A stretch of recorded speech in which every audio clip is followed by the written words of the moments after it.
right? We've got, Grimdark here, impatience, doing the impatience emoji. I think is what that probably looks like on some screens. And that kind of captures how we felt, right? Yeah. As the Cardinals have been searching for a head coach. And here we are. There is finally a head coach, Jonathan Gannon. There was a lot of speculation. They were waiting to interview him. Some people thought, he was the inside track. He was the guy that they wanted. I thought maybe, well, they're going to interview him and he still might get the job, but I didn't know. I didn't necessarily feel like it was a done deal. It was more they wanted to do due diligence. Yeah. But some of the reporting coming out seems to suggest that he was Monty Austinfort's guy kind of all along. So, today the Cardinals announced, they made it official, Jonathan Gannon, new head coach. So what I want to ask you, Kyler, as you're enjoying your nice hot tea right now, is what are your initial reactions to the hire of Jonathan Gannon as the Arizona Cardinals head coach? Yeah. The initial reaction was just sheer joy that it's over. The seemingly ridiculously long wait is over. I mean, once again, we're the last team in the NFL to choose our coach. But after that initial thankfulness that the wait is over, Jonathan Gannon wasn't my first choice. I mean, I've been open about that. I was in Team Lou Anarumo all the way, and I liked certain elements of Mike Kafka too. But when it kind of came out that we had been waiting this long to interview him, we waited all the way till after the Super Bowl, and then the stuff came out where Monty Austinfort said that even before he got a GM job, he was putting together lists of coaches that he would hire as head coaches. So he's headhunted Jonathan Gannon for a long time. That actually makes me feel pretty decent about the hire. I like it in that sense that the GM is all in on this guy, and if they can make it work together, then a lot of the schematic X's and O's stuff of football, that's supposed to be handled by your coordinators. If you're changing a culture that works with a head coach and a GM together, that can work together and create that culture, then I'm all in. And what I have read from people who played for him and people who have worked with him, he's highly respected. I haven't seen anything bad said about him, so I wasn't just over the moon, but I'm more than happy to give the guy a chance, and no reason to be upset. Nothing bad's happened yet. We got to see what the Jonathan Gannon era is going to look like. Yeah, let him mess up before we kind of, get on his case. Yeah, I'm similar to you in that, listen, he was not my first choice. I was Mike Kafka first, Anarumo second, Gannon third, but I liked all three candidates, right? And we were talking about this before we get live. I'm not one of these people who believes there's one right coach for a team and there's only one good coach. There are multiple coaches that you can succeed with. And I did a live stream, a couple weeks back, and I talked about how, like, you look at, like, every year there, or most years, there's a couple first-time coaches that end up being, really good head coaches. So I'm optimistic about it. I like the hire. I think you made a lot of good points. All the things we're hearing about his leadership. Monty Austinfort liked him. He was the kind of leader he wanted. That speaks volumes. So I think that's really important. So I am also optimistic about it. We'll talk more tonight about some of that optimism and get into a couple different things. I want to say hey to the folks who are in the chat. We got a lot of great folks here. Grimdark obviously put his comment up earlier, but he was the first person in the chat. David P, excited to see what happens. You and me both. Tom Baum, thanks for being here. Can't wait to hear you guys' thoughts. We're looking forward to getting into it even more.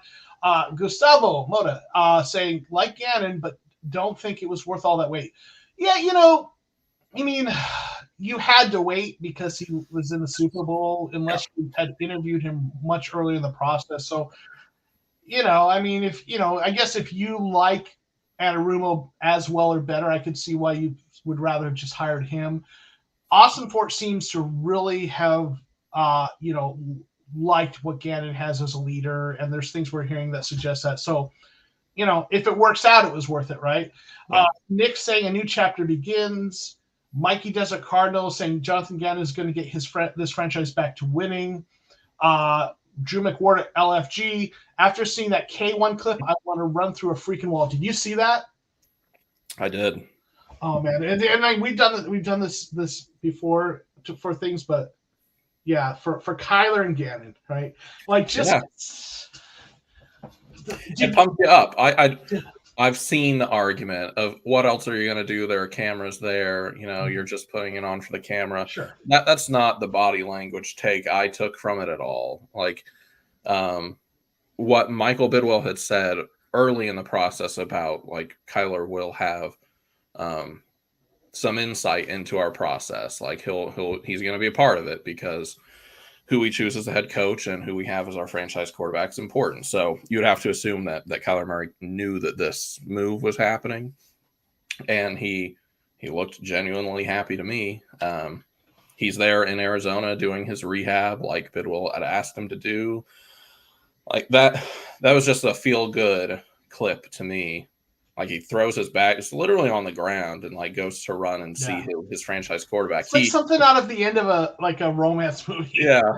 Like he knows that with the contract and everything, Kyler is his quarterback. Mm-hmm. There's no way around it. So if they have that relationship, that's great. Did you hear what he said to him? It was kind of faint, quiet, but did you hear what Jonathan Gannon said when he? I heard the "Let's go, we're gonna win," something like that. He said, "I'm going to build this thing for you." Oh, I know, right? That does warm my heart. But in all seriousness, like, here's what that to me means. That means he's going to come in here and he's going to build the right kind of roster and team and system for Kyler to succeed. Not that I don't think some people will say he's pandering. I don't think it's any of that. I think what he's telling him is, you're my guy, Kyler Murray, and I'm going to come in here and I'm going to build the kind of offense that you can win with and the kind of defense that is complementary to what you do, and you're my guy. And it's much like, and for as much as this has kind of gone a little so, but Mike McDaniel, when he was hired with the Dolphins, there's a clip of him on the phone with Tua saying, you're my guy, more or less, right?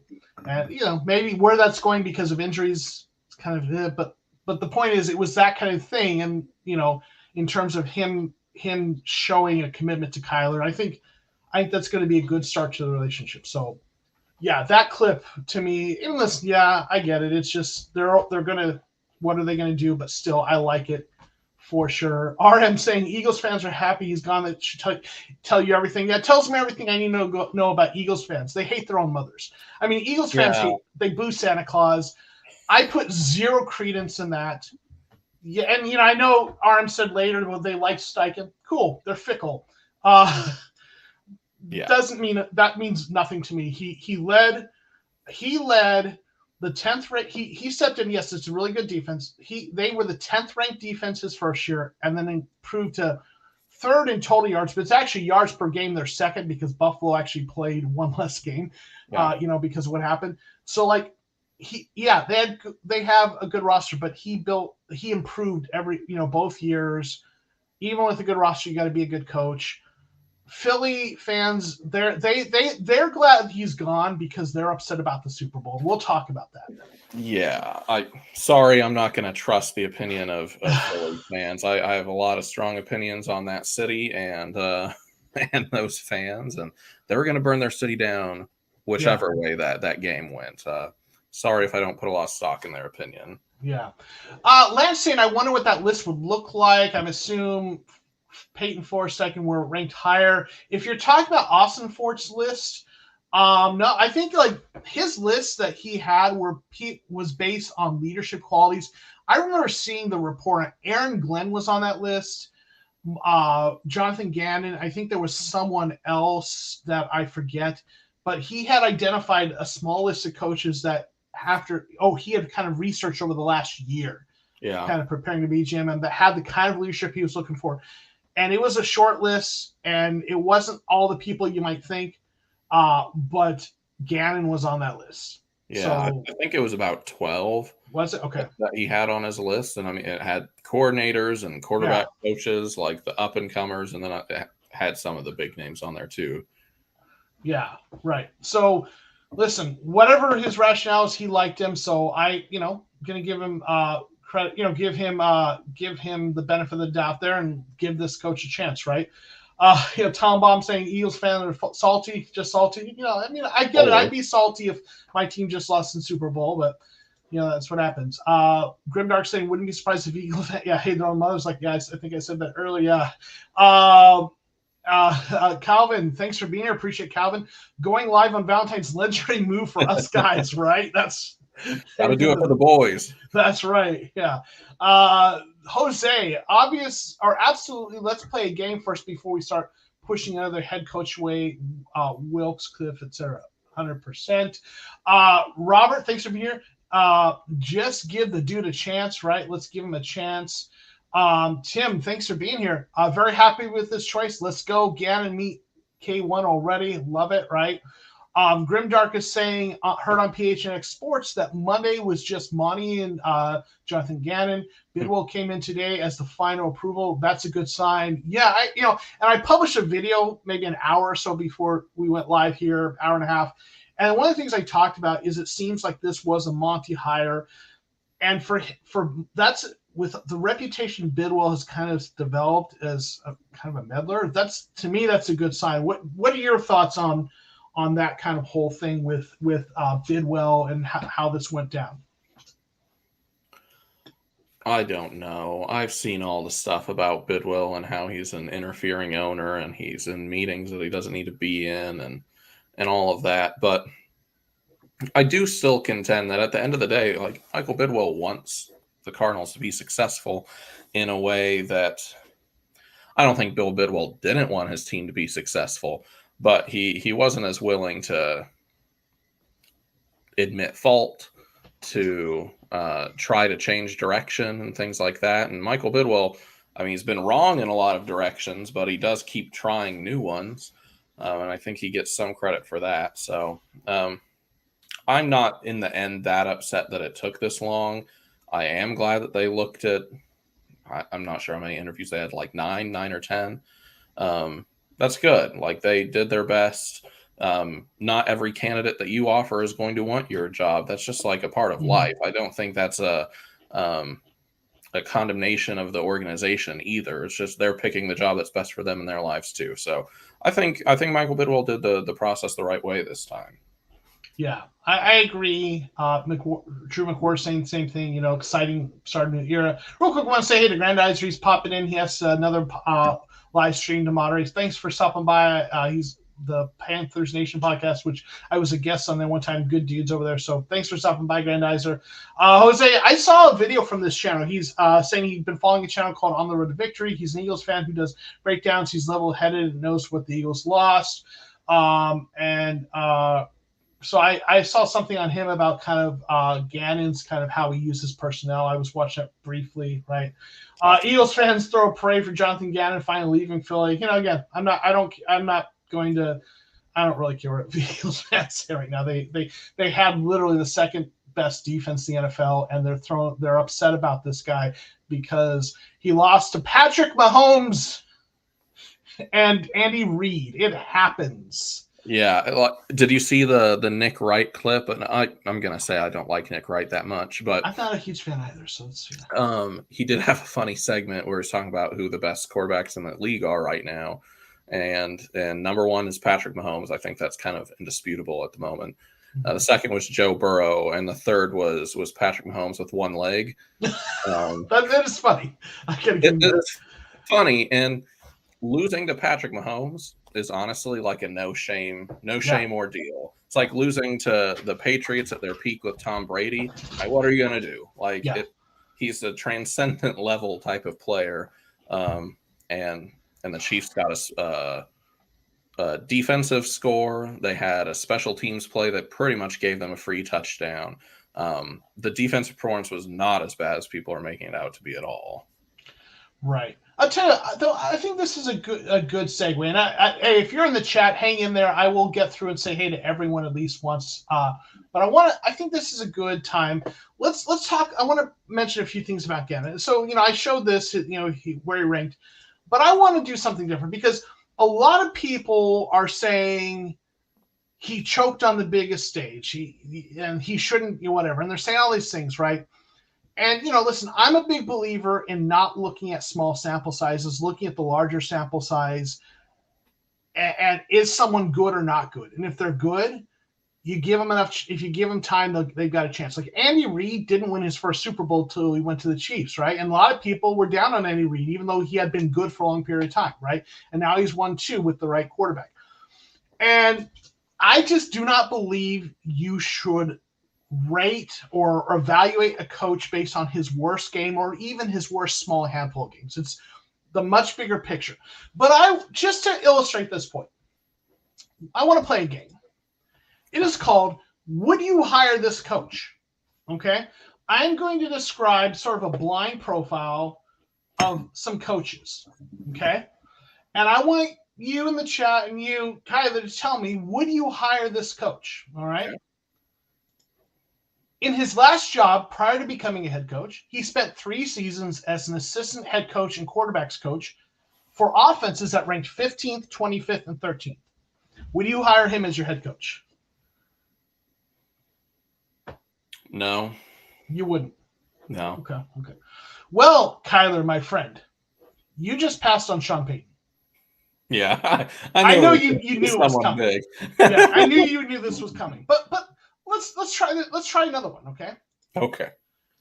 In his final year, his final year, typo, sorry about the typo. In his final year as a defensive coordinator, this coach led the 21st ranked defense for a team that went 6-10. Apologize for the typos. I need an editor. Would you hire this coach? His team went 6-10, 21st ranked defensive coordinator. Okay, is this Bill Belichick? I'm not going to tell you who it is. Would you hire him? No, but is this Bill Belichick? No, it's Sean McDermott. Hey. Okay, Sean McDermott. I think most of us would be pretty happy to have Sean McDermott. I don't know about you, right? Pale likes this game, right? All right, let's try another one. In his final game as defensive coordinator, this coach's defense gave up 41 points to Mark Bulger and the Rams. Right? This isn't even Patrick Mahomes and Andy Reid, right? Yeah, this defensive coordinator gave up 41 points to Mark freaking Bulger. He's not the worst quarterback, but he is no Patrick Mahomes. Okay, based on this scenario. Yeah. No, I probably would not. Okay. Well, you just passed on Mike Tomlin. Okay, you get the point. But let's do this again. This one should be easy. In the biggest game of his career, this head coach led an offense that scored a total of 3 points. Okay, Sean McVay. Okay. And no, I am dumb. I wouldn't have hired him because he was so young and all of that. But yes, based on this scenario, I probably wouldn't either. Sean, hey, he won one eventually. Right. If you watched my video, I mentioned this. Sean McVay, everyone's talking about Gannon, biggest game, biggest stage, gave up there also were some defensive points at the score, right? So, this guy is supposed to be an offensive genius, and he is, but gave up 3 points or scored 3 points, right? Okay. In his another typo, forgive this, is in his final year as defensive coordinator, this coach led also the 21st ranked defense for a team that went 8-8. Would you hire him? Most likely no. Yeah. Well, as you can probably guess, yes, you are passing on Bill Belichick. The GOAT. The GOAT. So you get the point here, right? Of course, yeah. If you are making your decision about Gannon based on the Super Bowl, that one game, that just doesn't make sense. I agree completely. In fact, I would argue that there's a different basis. But My cat is meowing. I need to make sure this cat is not in this room when I start live streams because now he's meowing. So I'm going to step away, but I'm going to let you kind of comment on what you think about that whole Super Bowl thing and people arguing that is a basis for not hiring him. Okay, so one game. Yes, it is the biggest game that you could possibly ever coach in your entire football life, and I do understand that. But taking a one-off sample is never going to be completely representative of your football ability. We've seen even Bill Belichick, he's been to tons of Super Bowls, but he's lost them as well as won them. Sean McVay had to lose one before he could win one. Kurt Warner, legend to us. He's a legend even though he lost a Super Bowl. And he has a losing record in the Super Bowl. He's still a Hall of Famer. So the one-off representation, the tiny sample size of what's happening, especially against a transcendent quarterback like Patrick Mahomes, this is not like a Joe Flacco. What's his name? Colin Kaepernick Super Bowl. Oh yeah. Okay. Like, this is a guy who changes the game whenever he's on the field, even when he's injured. So you have to look at the totality of what he did in the last 2 seasons, and he did a lot. Even last year, if you're going to use the excuse that this year the defense was crazy stacked, which it was, last year wasn't, and he was still a very good defense. I think the most compelling argument against Gannon, honestly, is the strength of schedule. Yeah, for what they played this year. I mean, the Eagles had a cupcake schedule this year. They definitely got scheduled into a 14-3 record. So there's that. I think that's a valid argument, way more than what he did in the Super Bowl. Yeah. No, that makes sense. Yeah, so like, I think there are pros and cons. You know, the roster talent was amazing, right? Yeah. Absolutely. The so that kind of, you have to take that into consideration, right? The Super Bowl people, talking about that, but like, he still did a good job with that roster, and you need to be a good coach. But I'm going to argue that, like, those rankings are an indicator, but we're looking at it the wrong way if that's what we're basing everything on. And even if we're basing it on one game, because here's what I think it really is. So, like, these scenarios I presented, like, Mike Tomlin, Sean McDermott, right? Bill Belichick, all these coaches that, like, I think are considered, some of the best coaches in the NFL, didn't always have stellar, records, stretches that were stellar, leading up to their job. Yeah. But here's the thing. Most of what you need to know when you're hiring a coach is stuff that you and I don't see as fans. It's stuff that comes out in the interviews. It's the leadership stuff. It's how they command a room. It's how prepared they are. It's taking a nuanced look at what did they do with the talent they have. Yeah, I get it. For Gannon, he had a lot of talent. And that is why, for me, Kafka and Anarumo were higher on my list, because they did more with less. I still like Gannon. But I think when you look at someone like Sean McDermott, who led, a 21st ranked defense on a 6-10 team, like, if you were looking at that hire, if Cardinals fans had hired Sean McDermott after that, people would be losing their minds, right? Yeah. But then he's turned out to be a really good coach. So I'm curious what you think about this. All of those examples, minus Sean McVay, I think, are all defensive examples. I had also Sean Payton. Okay, yes, he is the offensive guy on that list. Do you think there is something to the ability to use the numbers as a means of seeing what's best between offense and defense, like the defensive rankings, all in the 20s and whatnot? Do you think defensive rankings, when we're looking back on seasons past like that, we're just going off numbers more than eye tests from those games that we don't remember? But you think that has a bearing when we're talking about offensive versus defensive comparisons? So if I'm understanding your question, I'll try to answer it the best way I can, and you can tell me if I'm on the mark or off the mark with what you're asking. Okay. And I've alluded to this in various ways. I think that when you're hiring an offensive coach, the scheme and offensive performance matters most. You want to hire, if you're hiring an offensive coach, you need someone who has a good offense and you're building around. Having leadership is important, okay? But like when you look at it, like so many offensive coaches are hired as head coaches. It's kind of like all the ones that are great leaders and good offensive coaches have either already been hired or they're really fresh and young. Yeah. Right.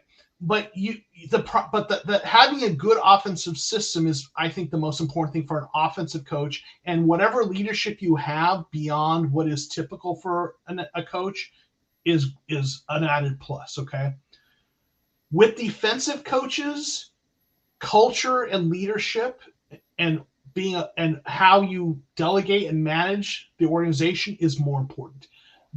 Because part of it is because defensive coaches are less likely to be head coaches. There's plenty of good defensive coordinators out there who are not plucked away as head coaches. So you can find a defensive coordinator who's great with the X's and O's, who hasn't been hired as a head coach, and you can even keep them, right? Yeah. You need that guy with that leadership quality, that next level leader. If it's a defensive coach, it needs to be a great leader. And for me, that's why with all these defensive minded head coaches, as long as they are a good defensive coach, they don't even have to be the brilliant best defensive coach. They just need to be good enough, but they need to be a great leader. And then you put them in there and they're going to do what they do on defense, but their leadership, they're going to build a team that does what it needs to do on offense and develops players and has the right culture. So you look at Bill Belichick, one of the reasons he's the GOAT is because he is the combination of a freaking savant as a coach, X's and O's, but also builds a particular culture. It's a unique culture. It's not for everyone, but it's effective, right? Mike Tomlin is, to me, the archetype of a guy you'd run through a wall through, and is like the guy you want is your dad. Tough love, but love. Arguably my favorite coach. Right. As deeply as I despise the Steelers organization for what they did to us, I love Mike Tomlin because he is just the most consistent guy in the league. Yeah. The Steelers culture is a thing, and it's the Patriots way. Yeah, that's a thing too. So I see your point about what you were saying earlier, that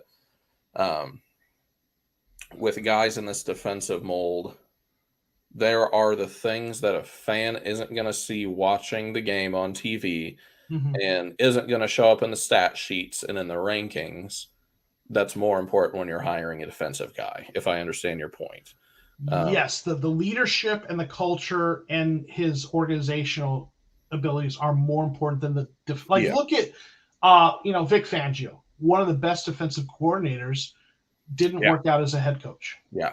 Todd Bowles. Yeah. Right.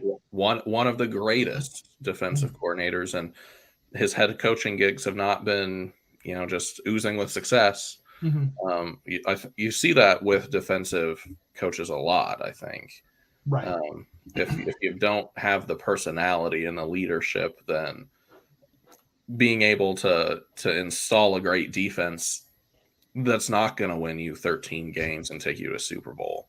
And that's my point with Jonathan Gannon I'm fine with the hire, and I'm almost more interested to see who the coordinators are going to be. Right. Because that shouldn't be his job. Full stop. I don't believe any head coach should call plays on any side of the ball ever. Your job as a head coach should be 80% done by the time the game starts. It's building the culture beforehand. It's installing the game plan. And then you're managing the game at that point. And you need to have two people that you trust to do the X's and O's. And yes, you can make it your scheme and make it your offense or your defense or whatever, but you do not need to be calling plays in the headset when you are the head coach at the NFL level. So as long as he hires, please, God, hire a defensive coordinator and don't try to do the Cliff thing and call that side of the ball yourself. Just hire the good coordinators. And if you can build the culture and the players respect you and you can manage a game, you can have a 20, 30-year career as a head coach. Yeah. Hearing Mike Zimmer as a name. Yeah, I've seen that as defensive coordinator, which, I mean, I would not be mad. He's a good defensive coordinator who is the example didn't pan out in the head coaching world. I thought he was decent, but not great as a head coach. Yeah, I would agree. But he kind of in that Ron Rivera territory. Yeah, he's a good defensive mind, like Vic Fangio and Todd Bowles. He would be a great defensive coordinator. I'd be over the moon with that. So like JP says here, head coaches are asked to be leaders of men while assistants are X's and O's. So I'm going to go back and say hey to some of the folks in the chat, and then we'll pick this up again. I know we kind of went on a little bit there, but I want to say hi. Like I said, I try to say hi to everyone at least once. I can't get to every comment, but definitely appreciate folks that are here, right? So we have Brian Walsh. Thanks for being here. I'm good with the hire. I'd rather they talk to everyone.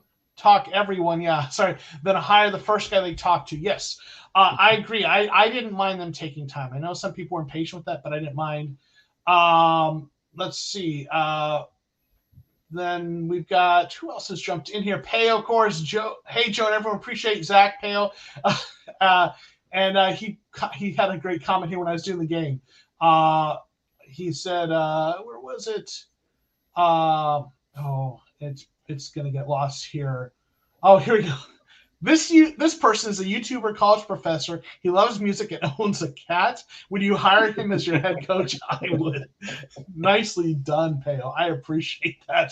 So appreciate you being here. Zach is such a good dude. Omar Lopez saying 7-10. Maybe is that your prediction for record? Listen, I believe it. They're going to be in transition year. So we're going to have to buckle up and be prepared for a little bit of a transition. Got a couple other folks. Alcard, thank you for being here.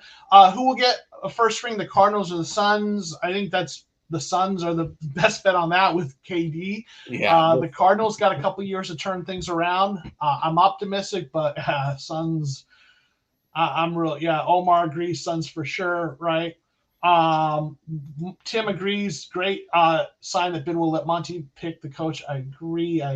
Michael, thanks for being here. Seattle Seahawks fan. What's good, guys? Appreciate you dropping by and hanging out with us. We got Oscar Cruz. Thanks for being here. He said no to a response to something. CB. The game might have had a slight different outcome if Jalen Hurts not fumbled in that second quarter, and the special teams gave a decent return for the Chiefs. Yeah, and that's something people have mentioned, right? That wasn't in Gannon's control. It happens. Good coaches have bad games. It happens, right? For sure, right? We've got a couple other folks that have jumped in here. Cord Bennett, thanks for being here. Gannon has worked for like 6 different teams. Some say it's bad, but I see it as 6 different teams that saw something special in him. Let's go, Bird Gang. We're in the big leagues now. Fresh starts rule. Yeah. I'll tell you, in this offseason, as we've kind of been looking at head coaches, I did a thing, and I think it was in preparation for a live stream that I did about the head coaching search a couple weeks ago, where I looked at every current NFL head coach and looked at their experience, and that's normal. Like, coaches bounce around. Yeah. Good coaches bounce around. I don't think that's bad at all. And I would add to, not only is that 6 different things team saw something in him, it also means he had 6 different perspectives and got to see and learn in different situations. And that's a good thing. Yeah.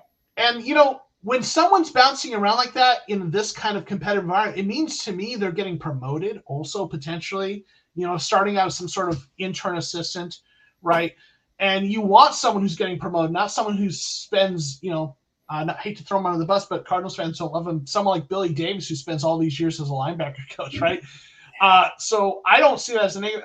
One other point, he spent a couple years as a scout for the Rams. Yeah, I noticed that today when I was reading up a little bit more about him. Spent a little time on that side of the ball. So I like that a lot. Me too. Me too. I am fine with you bouncing around jobs. You're a young guy. You're you're ambitious, you're going to bounce around to wherever you can get a promotion. And whatever concerns I've seen about, like, well, all of these teams were bad teams. Yeah, positions don't open up on good teams that often. Yeah. So if you're bouncing around, you're moving up the ranks, you're probably going to be on some bad teams that have a lot of staff overturn all the time. So I'm not concerned about that at all. He got to experience, at the very least, he experienced adversity on some of those bad teams and saw some things not to do in some of those situations, I'm sure. So yeah, I'm glad that he's been with 6 different teams. I think I'm glad that Monty Austin-Fort spent time with 2 different teams, working his way up. So, I mean, one of the problems we talked about with the Cardinals is their insular culture, right? Not hiring. You need those different perspectives, or you benefit from those different perspectives. Absolutely. And again, I love that he was a scout. He's looking at it with some different eyes. He's got some ideas for personnel. And the more you know peripherally to your job, the better you can do your job, right? Yeah, it's just having that universal way of thinking. And in terms of building your staff, you've built way more connections being on 6 different teams than you do spending 20 years with the same team. So, yeah. Oh, I think Kyler froze there for a second. There you are. Okay, you froze for a second. So, now I'm getting myself in there. All right. So yeah, what you froze for a second? I don't know if you froze for. What were you saying there? I think I was just saying that his experience on those teams can only have helped him build connections with even more people than if he had been on the same team for 20 years. Yeah. He's worked with a ton of people in a ton of different environments, so that can only help him as he's building out a staff. He has a lot of position coaches to replace that we've lost, and he'll be wanting his own coordinators, I'm sure. So I think that's a boon for him. Yeah, I agree. Dakota's asking here, what is Gannon's scheme? I'm checking, and CBS says a mixture of 3-4 and 4-3 fronts. Everything I've seen on him is that he does multiple fronts. He mixes it up so he can have different looks and keep the offense on their toes. Yeah. And like I don't know that this is where his scheme comes from, but that's what, like the Patriots, for example, they're a multiple front they're kind of known for. They're not the only ones who do that. So for this roster, I think that means in a good sense, I think that means pretty much all of our defensive players, there's a place they can fit on that. They can find a spot. But I do worry, like Myjai Sanders with his build is a little more of a primarily outside linebacker. He's a little bit slight. So I wonder if he's going to be a situational pass rusher. But then the counter that is Hassan Reddick is not a big guy, and they featured him. So no, yeah, everything I've seen, reading about his stuff, and watching the games, it's just a hybrid front. I think the NFL is slowly moving away from 4-3-3-4 purism anyway. The offenses are getting so creative that you can't just run a 3-4. Even Vance Joseph doesn't just run a 3-4. Yeah, he ran some pretty creative fronts too. So I don't think there's a single player who's going to be singled out as, he doesn't fit in a 4-3 or anything like that. Yeah.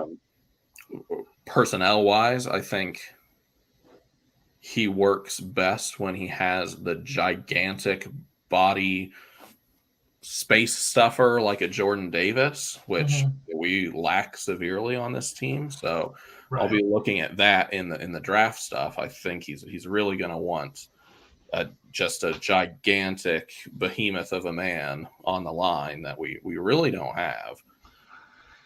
Yeah, I think the guy from Baylor, Ika, could be in play in the second round potentially. Right, Siaki Ika, right?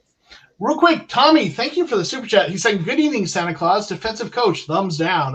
Tommy Huxley is a 49ers fan that I got to know through some other content creators, and also the lead guitarist for my favorite Nickelback cover band. But he is a musician. So I know you were commenting earlier, Tommy, but thanks for the super chat. And I want to give credit. Jody Oler, who writes, does some radio stuff and writes, he did an article that I thought was really good on this. And he said, make no mistake about this. This is not a scheme hire. This is a culture hire. And whether you agree with it or not, or like it or not, Michael Bidwell hired Monty Ossenfort with the idea of bringing in a different culture. Yeah. And Monty Ossenfort went after coach for culture first. So this is the guy they chose for culture. So I'm going to trust them on this and give him every chance. But that's why, right? And I talked about this earlier, but I'll repeat the point. If you're looking for culture, you almost have to go defense because all the offensive guys that are culture are already taken. Yeah. Right. Or they're so young, you're taking a risk on them like Kafka. Or like right? Sean McVay, too. You know, he was 32 or something stupid when he got hired. Right. And it worked out. He's obviously built a good culture there because they're winners. But you have to take a risk with those young guys, and those young guys get picked up on the job market quickly. So that's why, whether one likes it or not, but that's kind of how it is, right? So let me say hey to some of the other folks. There's so many. Thank you all for being with us, hanging out with us. So if I miss anyone, I apologize, but I'm going to try to get at least one comment from everyone. I saw someone else in here. Doc's Cards. Bringing Bieniemy as an offensive coordinator now. I mean, that's possible, but I'm not. That's not one of the names I'm hearing that he's looking at. I know we're hearing. I think it was the quarterbacks coach from the Browns is the name they're talking about. And a lot of people saw that and they poo-pooed that because it's the Browns. But this is the deal, though. Like there are so many like position coaches out there who we just don't know who they are, but like they're really good offensive coordinators or defensive coordinators in the wings, right? In the waiting. Mm-hmm. So I'm going to give the guy a chance, right? So whoever Gannon brings in, I'm going to trust and give a chance. So I'm not going to stress out about that, right? We just have to see how it works out. Logan Little, thanks for being here. Just got here. Was Vance mentioned? I really wouldn't mind keeping him around. Just not as DC. Players love the guy. I haven't heard anything that he's going to be around. It's sounding like that Gannon is wanting to bring in his own guys. So if Vance sticks around, I don't think it'll be as defensive coordinator. It might be assistant head coach and something coach, secondary coach. Have you heard anything about Vance? No. Since the hire? I just know he's still under contract. So if he does want to bring in his own guy, they will have to fire him. Yeah. I know the players have a lot of respect for him, and there's something to be said for that. But I can't imagine a situation in which the new head coach doesn't bring in his own guys as the coordinator. I wouldn't mind him sticking around the building just because he seems to have a following amongst the players and that he's really highly respected by them. So, but I don't want him as the defensive coordinator anymore. I do want something fresh there. I would have given him a chance as defensive coordinator. I'm not as down as some people are. I think with better personnel, he would have been fine. There are things about his scheme, like the soft zones and the blitz heavy, that I don't love. But I love him as a leader, like in that building, a voice in that building. So if there's a way to make it work with him in the building, but not the defensive coordinator, sign me up, right? So we'll have to wait and see.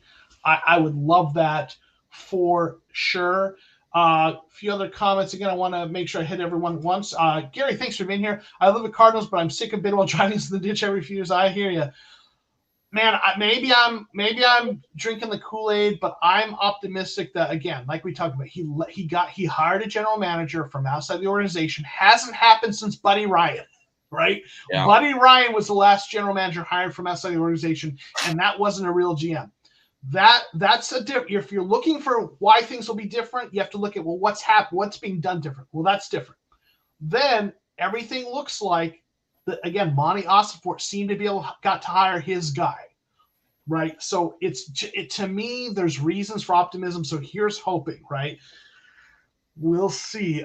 Cord Bender, great podcast. Both of you are awesome. Let's go. Appreciate that so much. Thank you for hanging out with us. Definitely appreciate the kind words for sure. Marcos, who writes for us on AZ Sports Underground, saying he runs a lot of quarters and cover 6. His defense is very balanced. If you don't read Marcos's stuff, you need to read it.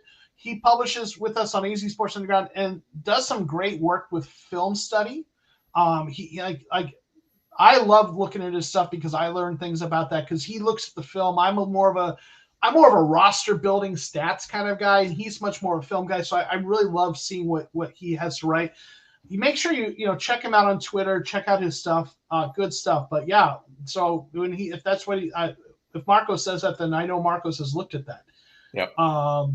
Robert, give that man a chance. I think I brought that up earlier, but thank you for being here. Just want to make sure I didn't miss anyone. Okay, I think I'm kind of caught up. Okay. So what do you, when you think about the roster and draft and free agency, thinking about Monty Ossenfort coming from the Patriots and having spent time with the Titans, but still wanting to put his own spin on that. We'll have to see what that looks like in practice. Jonathan Gannon, a defensive coach who likes to play multiple fronts. What do you think this means in terms of what we're going to get, what we're going to see in free agency in the draft? I do think, as is fairly common these days, that we will get at least one of the defensive free agents from the Eagles coming along with him, if he is as respected as everyone claims he is. And there are some big names there. The biggest one that seems the most likely that he would want desperately to come with him because of how he uses his lines is Javon Hargrave. Mm-hmm. If he brings him along, that's beautiful. James Bradbury would be a nice prize, but I think we need to focus on re-signing Byron Murphy more than we need to focus on getting James Bradbury. In the draft, as a defensive guy, he should be very pleased that there's a very high likelihood that you have two almost as close to can't miss players as possible at number 3 with Will Anderson and Jalen Carter. And yeah, if he can develop a guy like that and turn him into a defensive stud for years, a franchise stud like that would be amazing. And I don't think you can miss on either one of them. They're more than the quarterbacks. Those are two pretty consensus blue chip players, should start day one and be amazing day one. And because of that, I'm feeling like it's less likely for a trade down unless there's just something crazy offered. Someone's really, really gunning for a quarterback maybe. You don't pass up defensive keys like that. So I really do think it's going to be Anderson or Carter at this point with what he's going to want. I still think trading back is a good probability, or at least possibility, because of the quarterback situation and what kind of premium you're going to get in value, and that Monty comes from a place where they did trade back a lot. They do that, yeah. I will say that Gannon as a head coach, like if I thought that was a 70% thing before trading back, maybe now I think it's a 60 or 65% thing, because Gannon's voice might be, I want that guy. Yeah. And if he's like, I want that guy to build my defense around, then I think he's going to get that. I think they're going to have a synergy and they're going to work together. And I don't think his going to be ignored. But if I still think there's a good chance they trade back, it might just be too good to pass up. And we've talked about this before. If they can trade back and still get one of those guys, like trade back to 4 or 5, because the quarterbacks go 1, 2, 3, that's a boon, right? If you can trade to 5 and you're gonna miss Will Anderson, but if you still get Jalen Carter at 5, oh my gosh, like you're in a good spot. You just won the first round of the draft. But as far as whatever they're going to do with the roster, draft and free agency, the Monty Ossenfort side has me fully convinced we're going to be doing some stuff with offensive line. Yes. A heavy focus of his, and it's really the highlights of the drafts that he's been involved in. Mm-hmm. They know how to pick offensive linemen. And he has a history with that, and that's exciting. So I do think we're going to be using one of the early rounds on an offensive lineman. But overall, because of who we hired, Jonathan Gannon, I see, because of Kyler's injury and how much time he's expected to miss, You're going into this transition year. Expectations aren't necessarily 12 wins, 13 wins, playoffs. They're, get this thing rolling again, and let's fix the culture. And I think part of that on his side is going to be building the defense with the mindset that if we build up the defense through the draft and through free agency, and we can survive until we get Kyler back, because the offense this year, it was a crazy confluence of bad luck with injuries to key offensive players. But if every single one of those 11 players had been healthy, that was supposed to be a very good offense. Yeah. Kyler has skill players. Regardless of what's going to happen with the D-Hop stuff, I think that's probably a conversation for another night. But get the defense to a point where you can survive that potentially half a season without your franchise quarterback. I think that's going to be the emphasis. Build the stout defense, get your guys going, and then, when we get Kyler back, we can start building into something new. That's how I would see the strategy going. That makes sense. So taking into account Monty and Gannon, okay, where they come from, what they do, I want to kind of add a few more layers to this. And the situation with Kyler Murray's injury, like you talked about, and Jay Ray's comment, I think, segues this. So, hey, Jay, thanks for being here. I truly believe that Gannon can do well. I hope that they sign Baker Mayfield or Derek Carr with the Kyler Murray expected to miss preliminary reports, him out until mid to late November. Both, I think there's a few typos in there, but with Kyler going to be out for a while. So with Kyler, I don't think Derek Carr is going to be in play. He's going to want to go somewhere where he will be where they will commit to him as a starter. Yeah, somewhere he's a full-time starter. Right. Indianapolis, Carolina, New Orleans, maybe even Texas, the Texans. Those are the kinds of places. Mayfield's a possibility, but other teams are going to be looking at him. Yeah. The name I would look out for is Gardner Minshew, free agent. Back up in Philadelphia, was a starter with Jacksonville. A lot of people think he should still be a starter, or if not, he's the best backup in the NFL, arguably. I would look for Gardner Minshew to come here with the familiarity with Gannon, and I would like to see that. To me, it's him or Brissett are the guys I like a lot. Yeah, Jacoby Brissett. I would be pretty excited to get Gardner Minshew for half a season. Yes, for sure. And unless he has another place that's going to commit to him as a starter, we might have a chance. And Jacoby Brissett, if we hire the quarterback coach from the Browns, I could see Jacoby Brissett, right? And, Drew, right? Get Drew Pritzig, Jacoby Brissett, boom, right? But I do think there's going to be a quarterback. But I do also think Monty wants to emphasize the draft. They'll probably sign a few veterans who come from the system of Gannon to help install the offense and the culture. You usually do that, but you don't always go with the high-priced, big-name free agents because, you also want to draft and develop young guys and give those guys a chance to play. Yeah. I could see Hargrave. He's going to be, I think he's like 30, so he's a veteran. He's 30. Not. So I don't know, but I don't know how expensive he's going to be. I don't know if they'll go after him, though, because he's an aging veteran and they might want to, and he might be a little expensive. It wouldn't shock me, but he'd be a good fit. But I do think they're going to lean more towards the draft and build. I think 2023 is a reset year. It's an install the system and the culture year. It's a transition year. And anything they do in terms of winning games and being competitive is gravy, is a bonus. But I think we're going to see a lot of draft, and the free agents. Don't be surprised if they're value free agents, but they come from Gannon's system and his time with Philadelphia. So that's kind of what I would anticipate. But another thing I'll mention, and you talked about Monty Ossenfort and his history of being so good at drafting offensive linemen. Yeah. But in particular, he was good at finding them late. I mean, they drafted guys like Isaiah Wynn early, but they also found like starting centers on day 3 or undrafted free agents and guards. Yeah.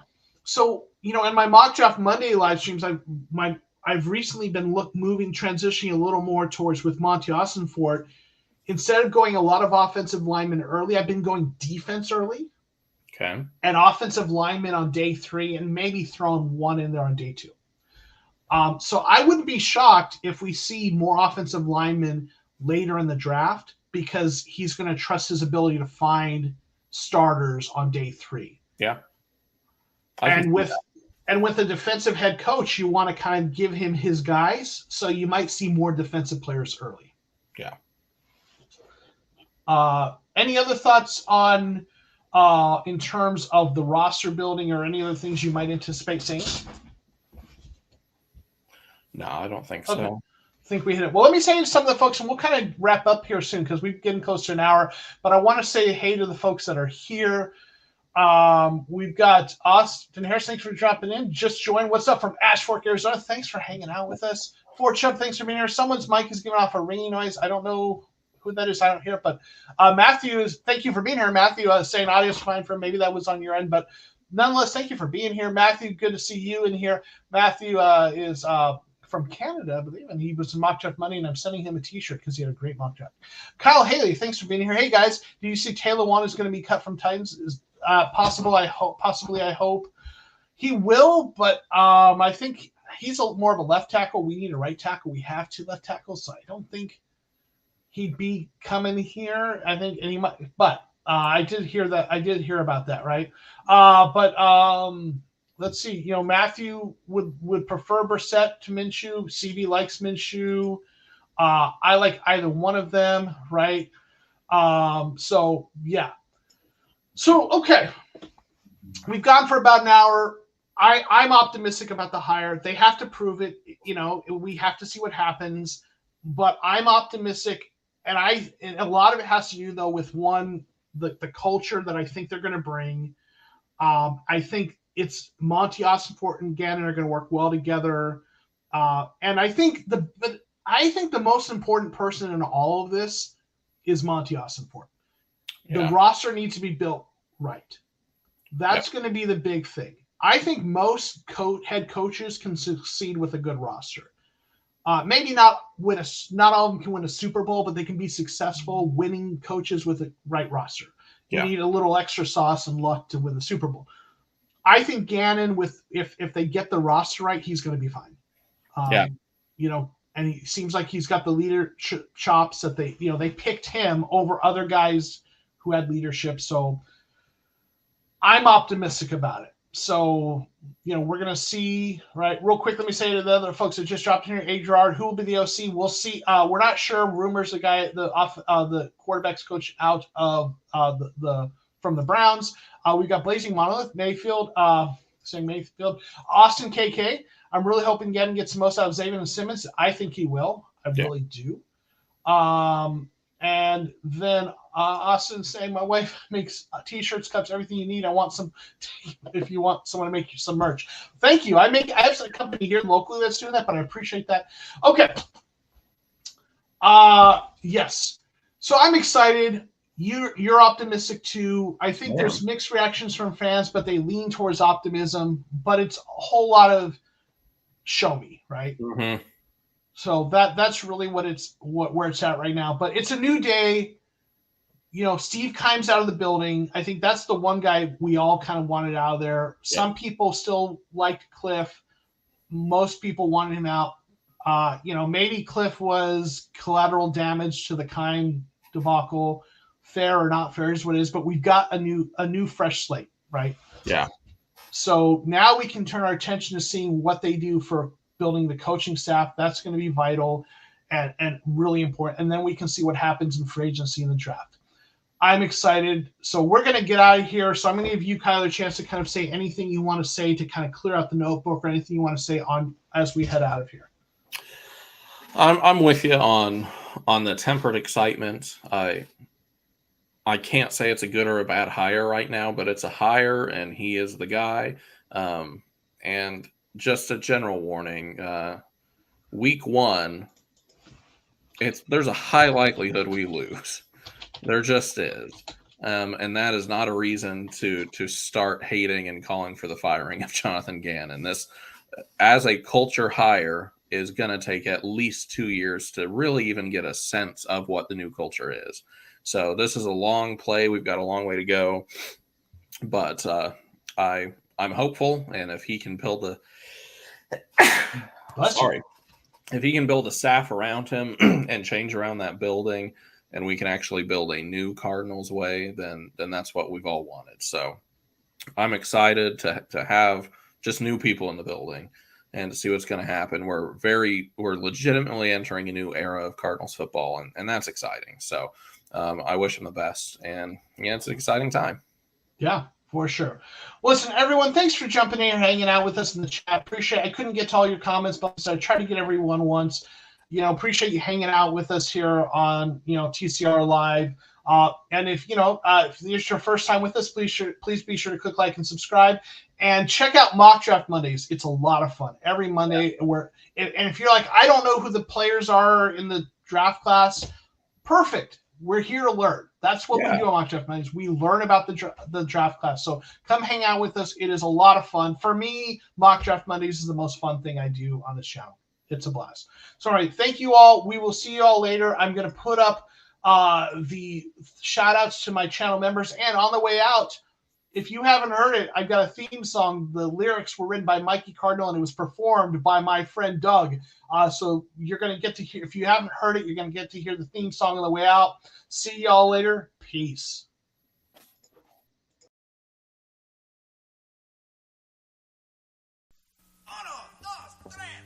Hey, yo, it's Joe. He's the host of Mock Draft Monday on the Cardinal Show. So join the live, hit like and subscribe. Enjoy the podcast tonight. Enjoy the podcast tonight.